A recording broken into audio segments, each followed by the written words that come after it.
This is Sheldon Smith with Bob Hess. It is May 25th, 2010, and we're here to talk about the oil leak in the Gulf of Mexico. Dave Weber, and we have recently come up with an invention that we think will significantly help in David the oil Weber, leak. he's also an inventor and an engineer, has his own engineering company. Robert Hess, who is the inventor. I'm now the co-inventor on this project. So Robert and you approached me with this idea to, hey, how do we help solve this problem that's creating an environmental catastrophe in our time?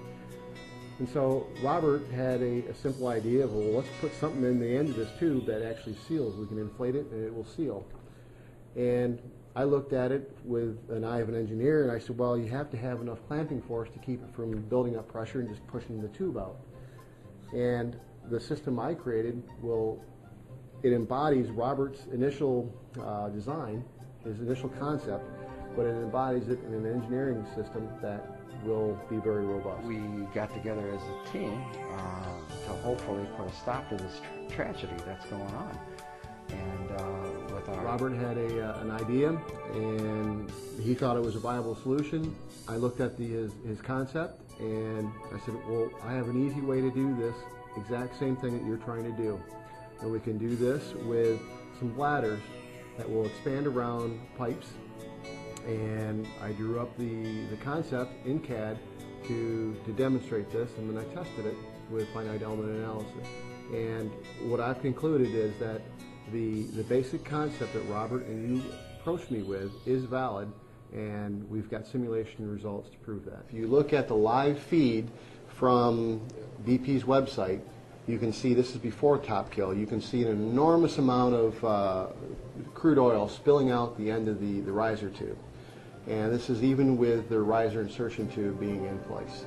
So we believe we have a solution that will actually help them to recover almost all the oil that's coming out of the end of this tube, and also seal it off, prevent the water from flowing in, which is forming the hydrates.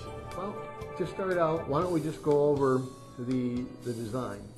And I've come up with two similar designs, and we'll go over the first one, and that's the one I actually ran the full simulation on. The design consists of basically a tubing system that consists of two bladders. So you have two thick silicone rubber bladders, and they're attached to an end cap on either end. And those bladders are basically squeezed into the end caps via a clamping mechanism. And so it seals almost like the bead on a tire.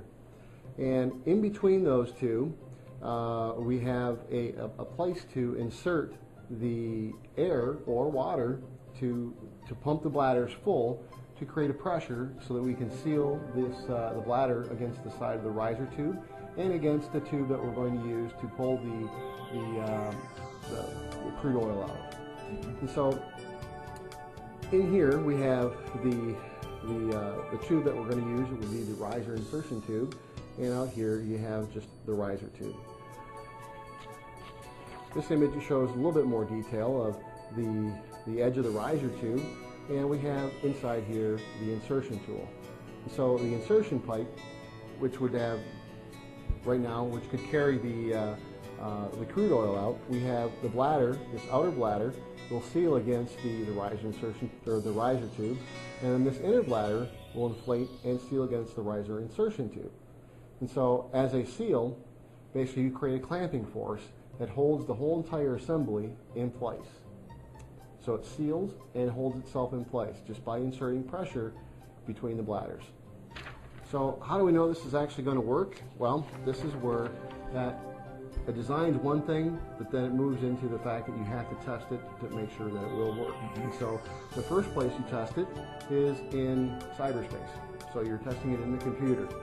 And so right here we've run the finite element analysis, and we find that as we apply 200 psi of pressure inside, we actually get an appropriate amount of clamping force on the inside walls of the tube.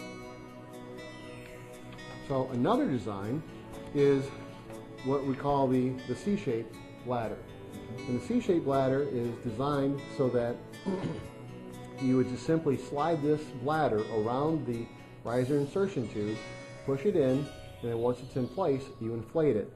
As it inflates, it expands both in circumference outward, and also as the bladder expands, it'll expand inward. And the expansion will also, because it's also pushing on it like a board-on tube, we'll show this next image, because it's pushing on it as a board-on tube, it'll actually cause that C to close, which will cause it to seal the fluid flow off. So this would be probably a less robust solution, but it would be easier to install. How is this better than what is currently being done? Well, what we have, from my understanding, what's currently being done is they have a tube that they're putting inside the riser, and they've got to put methanol in that tube to prevent the water that's also flowing into the tube, because they're pumping pulling suction on that tube to pull the oil out to try to recover it. They're also pulling in water at the same time, so they're getting a mix. And so they have to put the methanol in there to basically keep the hydrates from forming so you don't get a plug. Well, with this system, you would be able to seal that tube to prevent the salt water from entering the tube, and you could be pulling off basically the pure crude oil. And so to eliminate a possibility of not only the hydrates forming, but it would also prevent a large portion of, or almost all of the crude oil from escaping the end of the riser tube.